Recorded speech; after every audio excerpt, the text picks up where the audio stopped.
The year was 2157. Humanity had finally found peace after the long climate wars. The Earth was healing, and people worked together under the Earth Coalition. Humans lived on Mars now, and ships traveled across the solar system looking for resources. Commander. Lisa Morris stood on the bridge of her ship, the Horizon. She was tall with short brown hair and serious eyes that had seen many things in her 15 years of space service. The Horizon was on a normal mission to collect minerals from asteroids when something strange happened. Commander, we're picking up an unusual energy reading, said Jeff Collins, her second in command. He pointed to his screen where a faint blue dot pulsed beyond the orbit of Pluto. Lisa leaned forward. Is it natural? No, Jeff said, his voice getting quieter. It has patterns. It's artificial. The bridge went silent. In all the years of space exploration, humans had found no signs of intelligent alien life. There were simple organisms on Mars and a few moons, but nothing that built ships or made technology. Change course, Lisa ordered. Let's check it out. Jeff looked worried. Protocol says we should call Earth first. Lisa shook her head.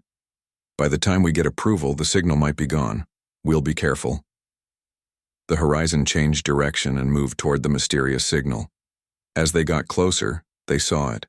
A massive ship, 3 times the size of the Horizon, drifted silently in space. Its design was like nothing humans had ever built. The hull was curved in strange ways, with materials that seemed to change color as they watched. No response to our hails, said Communications Officer Diane Lee. The ship appears to be running on emergency power only. Lisa made her decision. Prepare a boarding team, full hazard protocols. 2 hours later, Chief Engineer Peter Wright and xenobiologist Samantha Reyes led a team of 6 across the space between the ships. Their suits were white against the blackness of space, connected to the Horizon by safety lines. This is incredible, Samantha said as they approached a large tear in the alien ship's hull. Look at the metal composition. It's nothing like our alloys. They entered through the damaged section. Their lights showed a ship in crisis. The gravity was off, and things floated everywhere. The air was gone. The inside of the ship had strange writing on the walls and technology they didn't understand. Life signs detected, Peter said, checking his device. Faint, but they're there. This way. They followed a long corridor that led to a large chamber. Inside were hundreds of pods, each about the size of a small car. Most were dark, but some still glowed with a soft blue light. Samantha approached one of the lit pods. She wiped frost from its surface and gasped. Inside was a being, clearly not human. It was tall and thin with bluish skin that seemed to shine like tiny diamonds were embedded in it. Its face was peaceful in sleep, with a large head and huge, closed eyes. They're in some kind of suspended animation, she said. But most of the pods have failed. I count only 50 still active. Peter checked the power systems.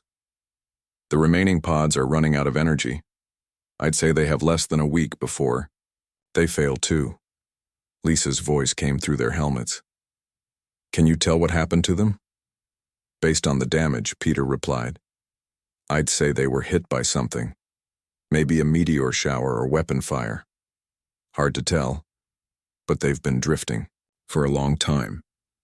Samantha found a control panel that was still working. She connected her translator device to it. I'm getting some information.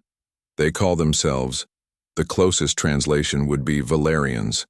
This seems to be a refugee ship. Refugees from what? Lisa asked. I'm not sure yet, Samantha said. But whatever it was, they were running away from something terrible.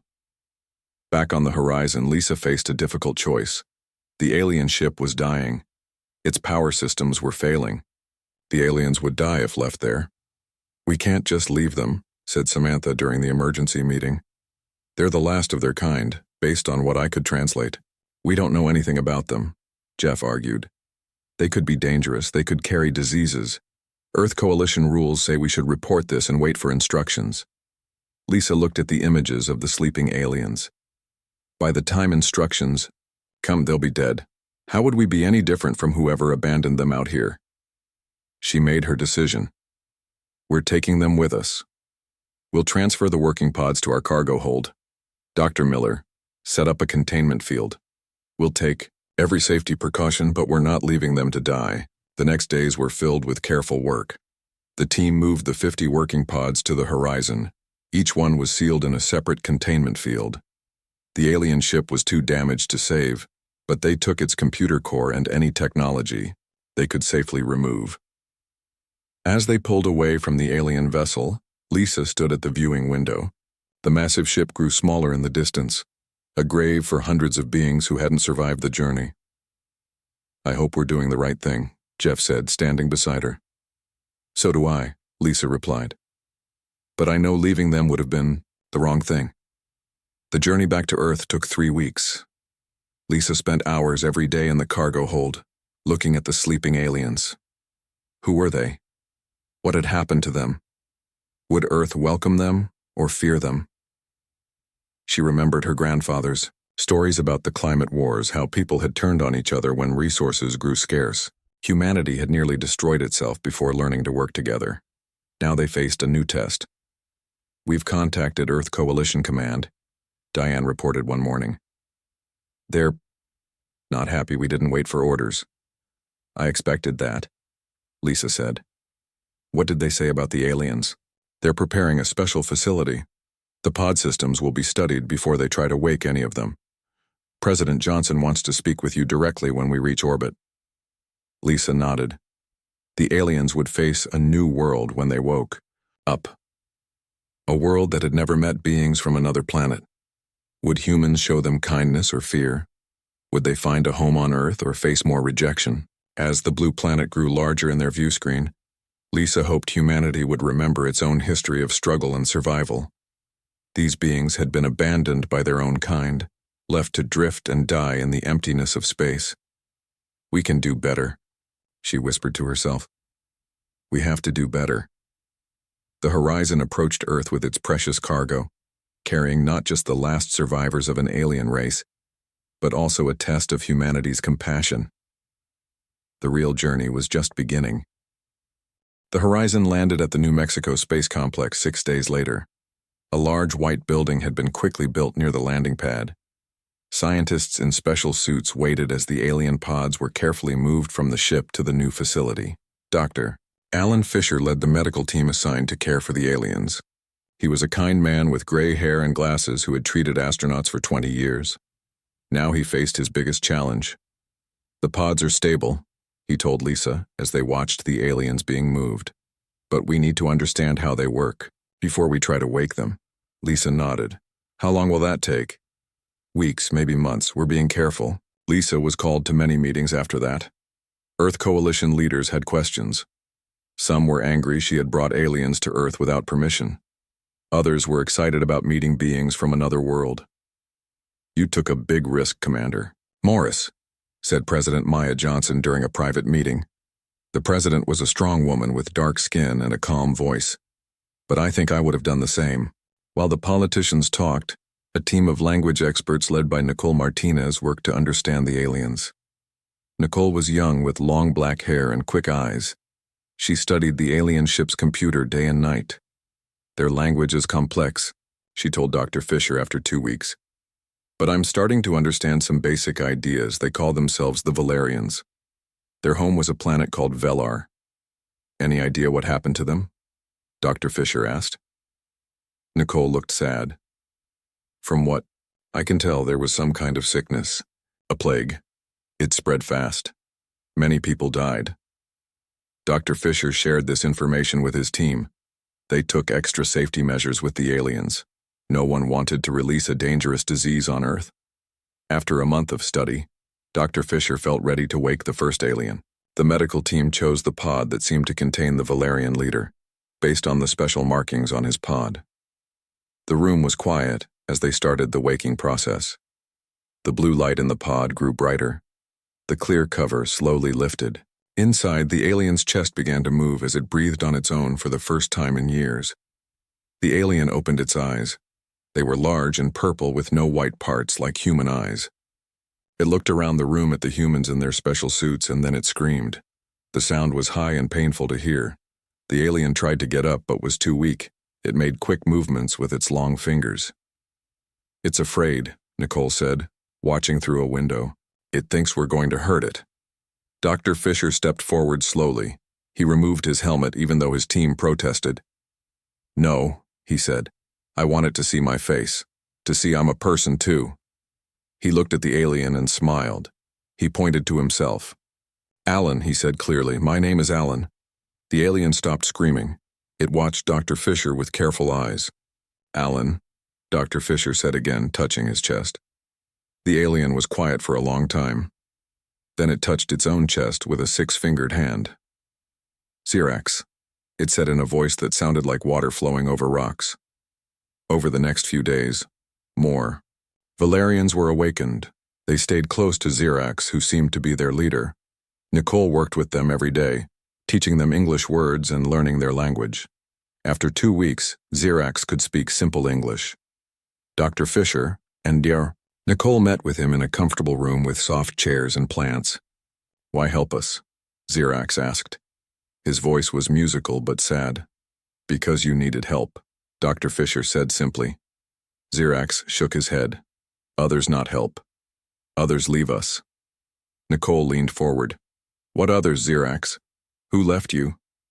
Xerax was quiet for a moment. Then he began to tell his story. Nicole helped translate when he couldn't find the right English words. The Valerians, he explained, had been part of a group of planets that worked together. They traded and shared knowledge. But then a terrible sickness came to Velar. People began to die. The other planets were afraid. They stopped all ships from coming to or leaving Velar. "They make wall around stars," Xerax said, moving his hands to show a barrier. "No help. No medicine. Leave us die." A small group of healthy Valerians had managed to escape in one ship before the barrier was complete. They carried records of their people and culture. They hoped to find a new home far away. But their ship was damaged passing through the barrier. It drifted for years before the horizon found it. "We last Valerians," Xerax said. "All others dead now." The story spread around the world. People watched videos of the Valerians learning to eat Earth food, learning English and sharing their knowledge. Most humans felt sorry for them. Some were still afraid. A group called Earth First held protests outside the alien facility. "Send them back to space," they shouted. "Earth for humans only." President Johnson met with Xerax 2 months after his awakening. Their meeting was shown on screens around the world. "Your people have suffered a great loss," she said to him. "Humanity has known suffering too. We fought wars over land and water. We nearly destroyed our planet before we learned better ways." She stood tall as she spoke her next words. "We cannot replace what you have lost, but we can offer you safety, a place to live, a chance to build a new life." Xerax bowed deeply. "Others with much leave us die. You with little welcome us live. We not forget." After the meeting, President Johnson spoke to all people of Earth. "We may have been abandoned by the universe," she said. "Earth might be alone except for these few survivors. But we will not repeat the cruelty shown to the Valerians. We will not abandon those in need.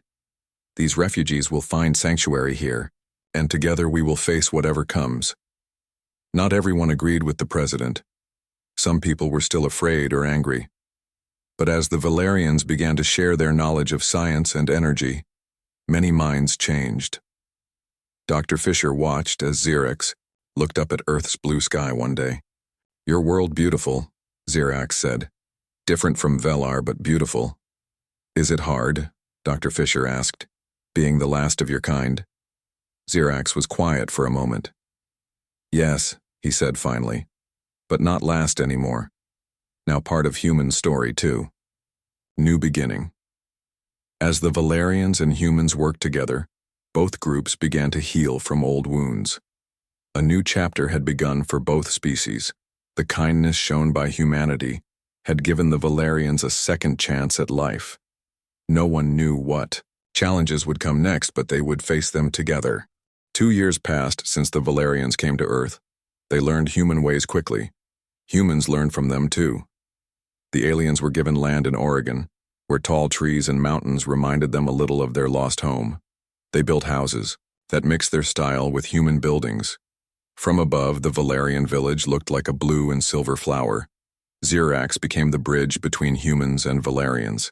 He spoke English well now and understood human jokes. Sometimes he even made his own jokes, though they were strange to human ears. Eric Powell worked with the Valerians every day. He was a farmer and scientist who helped them grow food they could eat. Earth plants were different from what they knew, and many made them sick at first. "Try this one," Eric said to Xerax one spring day. He held out a new kind of tomato he had grown.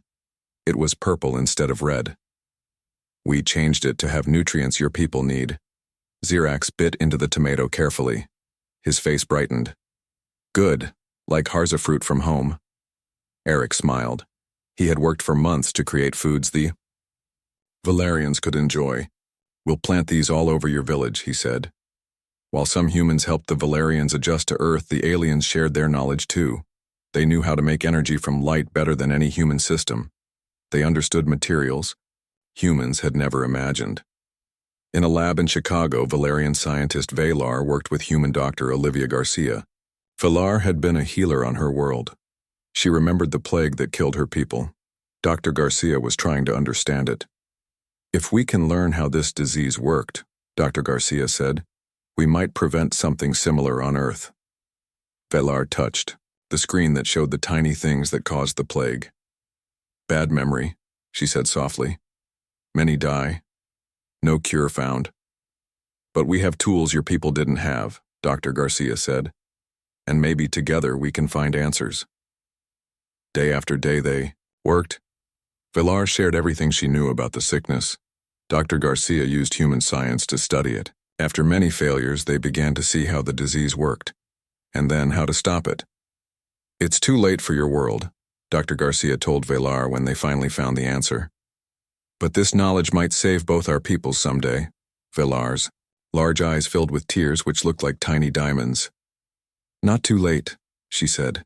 "Valerians live on. Knowledge lives on. Nothing truly lost while remembered." Not all humans welcomed the aliens. A group called Earth First grew larger. They believed the Valerians were dangerous. They thought the aliens would take Earth away from humans. Their leader, a man named Roy Benson, gave angry speeches. "These creatures bring alien diseases and strange ideas," he shouted to crowds. "They get special land and government help while humans struggle. Send them back to space." At first, Earth First just held protests. Then they began to do more dangerous things. They burned a human school that taught about Valerian culture. They sent threats to scientists who worked with the aliens.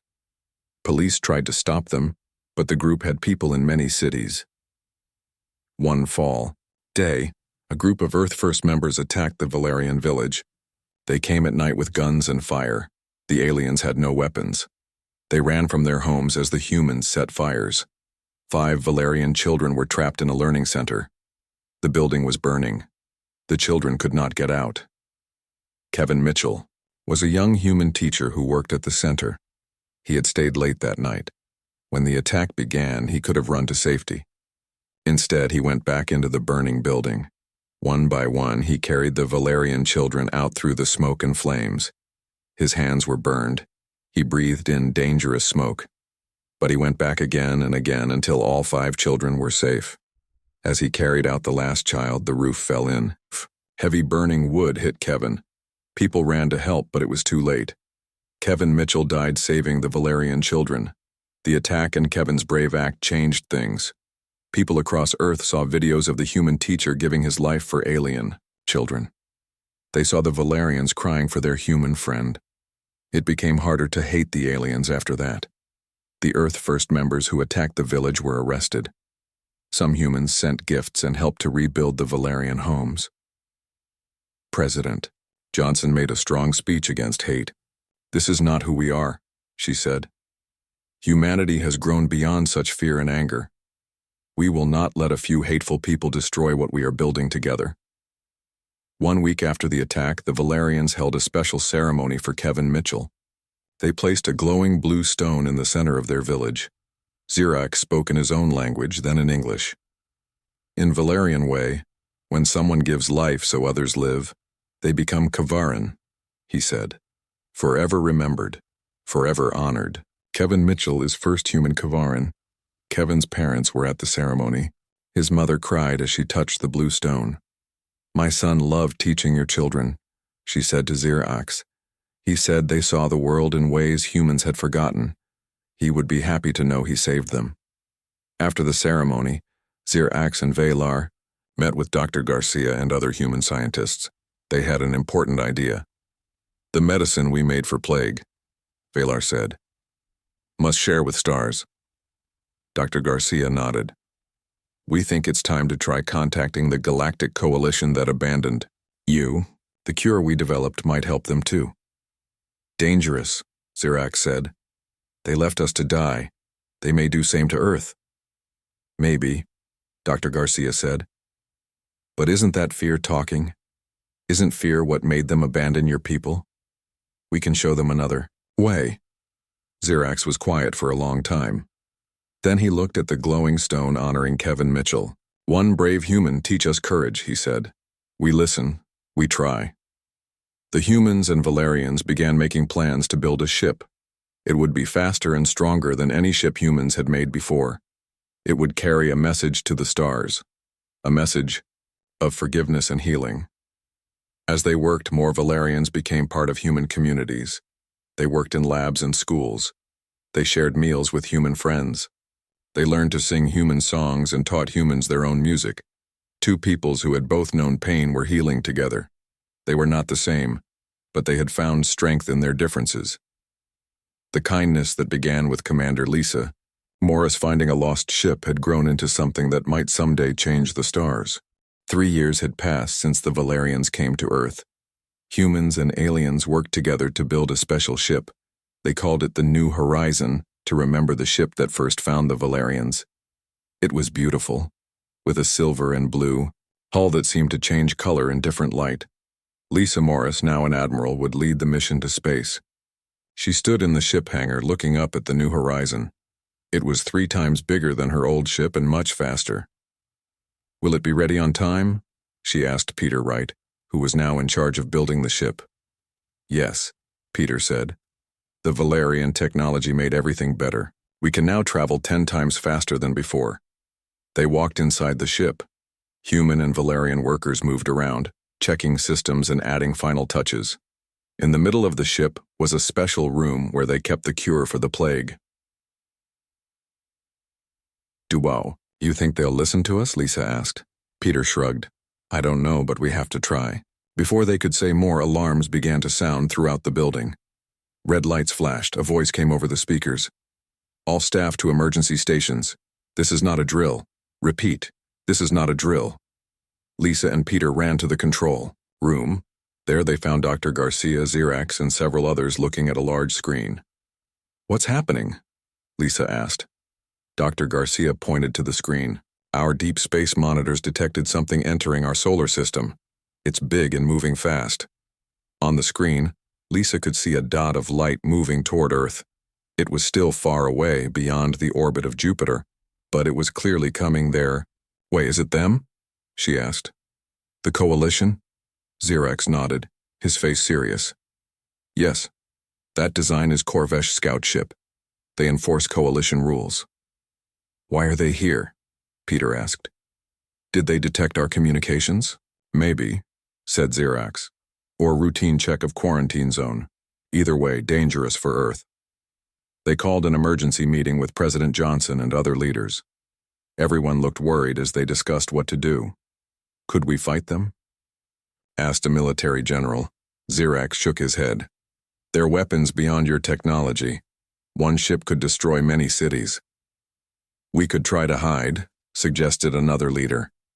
Make Earth look empty. Dr. Garcia stood up. I have another idea. What if we don't hide at all? What if we change our plan? Everyone turned to look at her. We were going to take the cure to them, she said. But now they're coming to us. Let's use the New Horizon to meet them before they reach Earth. We can tell them the truth about the Valerians living here, and about the cure. Truth is dangerous, Xerax warned. Coalition afraid of plague. may destroy Earth to be safe. But lies are dangerous too, Lisa said. If they find out we tried to trick them, they'll never trust us. President Johnson listened to everyone, then made her decision. We will meet them with honesty and hope. The New Horizon will launch tomorrow. Admiral Morris will lead the mission. That night, Lisa couldn't sleep. She walked through the quiet halls of the Space Center, thinking about the next day. She found Xerax in the observation room, looking at the stars. Are you afraid? She asked him. Yes, he said simply. But also, hopeful. Why hopeful? You said the coalition is dangerous. Xerax turned to her. Because Valerians alone had no chance. But humans think differently, see problems in new ways. Together, maybe we find path others missed. The next morning, the New Horizon was ready. The crew was small, just 10 humans and 5 Valerians, including Xerax and Dr. Garcia. They carried samples of the cure and all the research they had done. As they prepared to leave, President Johnson spoke to them. You carry the hopes of 2 peoples with you. Show them that kindness is not weakness. Show them there is another way besides fear. The New Horizon lifted off smoothly. It rose through the clouds and into space. Once it was clear of Earth's gravity, its new engines powered up. The ship moved faster than any human vessel had ever traveled before. 5 days later, they reached the outer part of the solar system. The coalition ship was now visible through their windows, a massive black vessel shaped like a pointed star. It was much bigger than the New Horizon. They're scanning us, said Diane Lee, who was still in charge of communications. They're sending a message in standard coalition language. Xerax translated. They want to know who we are and why we approach. Lisa took a deep breath. Tell them the truth. Tell them we are humans from Earth, traveling with Valerian survivors, and we come in peace. There was a long silence after they sent the message. Then the coalition ship sent another message, this time more urgent. They are not happy, Xerax said carefully. They say we broke quarantine. They order us to stop and prepare to be boarded. Will they attack if we don't stop? Lisa asked. Yes, Xerax said. But also, if we stop. Lisa made her decision. We stop. We let them board. We talk face to face. The New Horizon slowed to a stop. The coalition ship came closer. It was now so large it filled their view of space. A tube extended from the coalition ship and connected to their airlock. They're coming aboard, Diane said. Everyone gathered, in the main meeting room. Lisa stood at the front with Xerax beside her. Dr. Garcia held the container with the cure samples. The door opened. 3 beings entered the room. They were not like the Valerians. They had hard, shiny bodies that looked like insect shells. They stood on 4 legs with 2 arms that ended in claw-like hands. Their heads had multiple eyes that moved in different directions. The tallest one stepped forward. It wore some kind of device that translated its clicking speech into words. Everyone could understand. I am Inspector Kraz of the Galactic Coalition, it said.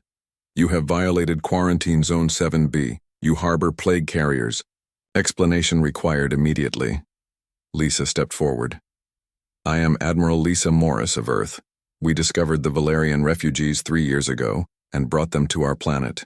We have been living together peacefully. The inspector's eyes focused on Xerax. Impossible. The Valerian plague had no cure. All carriers must be eliminated to protect the galaxy. Dr. Garcia held up the container. But we found a cure. Working together, humans and Valerians solved what couldn't be solved alone. We can prove it works. The inspector's body seemed to vibrate with anger or fear. Deception. Humans know nothing of galactic medicine. Step aside. We must destroy all Valerians and sterilize your world to prevent spread. The room grew tense. The other 2 coalition beings moved their clawed hands toward devices on their belts. Xerax suddenly moved to stand between the inspector and the humans. I offer my life, he said clearly. Test cure on me. If it fails, kill me alone. Spare Earth. They helped us when you abandoned us. The inspector paused, its eyes moving rapidly. You would sacrifice yourself for these primitives? Yes, Xerax said. They showed us what advanced worlds forgot. Compassion more important than fear. For a long moment, no one moved or spoke. Then the inspector made a series of clicking sounds. To its companions. They seemed to be arguing. Finally, the inspector turned back to the humans. We will test your cure. But know this. If it fails, the consequences will be severe. Lisa looked at Xerax, at Dr. Garcia, at all her crew. They had come so far, risked so much. Now everything depended on whether their cure would work against the plague that had destroyed a civilization. As the inspector took the samples, Lisa thought about the strange journey that had brought them all to this moment. A simple mining mission that had led to first contact. A decision to help strangers in need. Years of learning and growing together. Whatever happened next would change the future for both humans and Valerians. The universe that had once abandoned them was giving them a chance to be heard. The next few hours were the longest of Lisa's life. The Coalition inspectors took the cure samples back to their ship. They also took small blood samples from Xerax and the other Valerians. No one spoke much while they waited. Everyone knew how much was at stake. Dr. Garcia paced back and forth across the meeting room. I know it works, she said quietly. We tested it hundreds of times. But will they believe it, Peter asked. Or do they want an excuse to destroy us? Xerax stood by the window, looking out at the massive Coalition ship. Inspector Kraz follows. Rules, he said. If cure works, he must report truth. 6 hours later, the door opened again. Inspector Kraz returned with the other 2 Coalition members. Their hard faces showed no emotion that humans could read. We have completed our tests, Inspector Kraz said in his clicking, translated voice. The results are unexpected. Lisa stepped forward. What does that mean? Does the cure work or not? It works, Inspector Kraz said. The plague markers in Valerian blood are neutralized by your formula. This should not be possible. Valerian plague defied our best scientists for years. Relief swept through the room. Dr. Garcia closed her eyes briefly, her shoulders relaxing. So you can see now, Lisa said. There was no need to abandon the Valerians. No need for the quarantine. With cooperation, we found an answer together. Inspector Kraz's head tilted to one side. The quarantine was necessary at the time. Millions of lives were at risk. The Coalition made a logical choice. Logical but not right, Xerax said. Fear made you leave us to die. Humans had less knowledge but more courage. The inspector's multiple eyes focused on Xerax. And yet here you stand alive.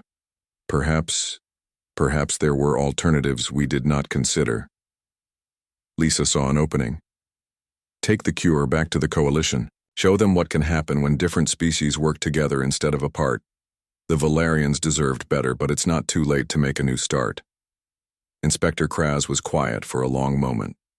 His companions made soft clicking sounds, seeming to argue among themselves. Finally, he spoke again. I will report what we have found to the Coalition Council. They will decide the next steps. Until then, all ships must stay in this area. You may not return to Earth. That's not acceptable, Lisa said firmly. We came, in peace, to share what we learned. We won't be held prisoner. It is temporary, the inspector said. A decision will come quickly. But know this, your actions have broken many Coalition laws. The penalty can be severe. After the inspectors left, Lisa called Earth to report what had happened.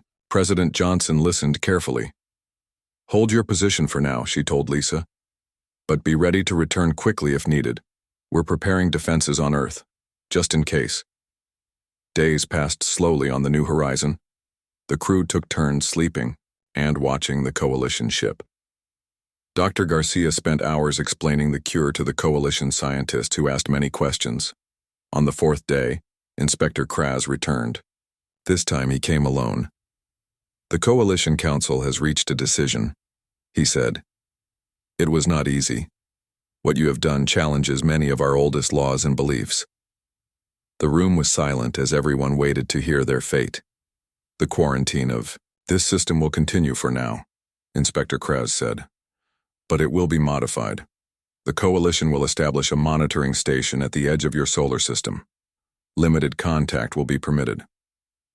"What about the Valerians on Earth?" Xerax asked. "What about our status?" "The Valerians will be granted special status as a protected species," the inspector said.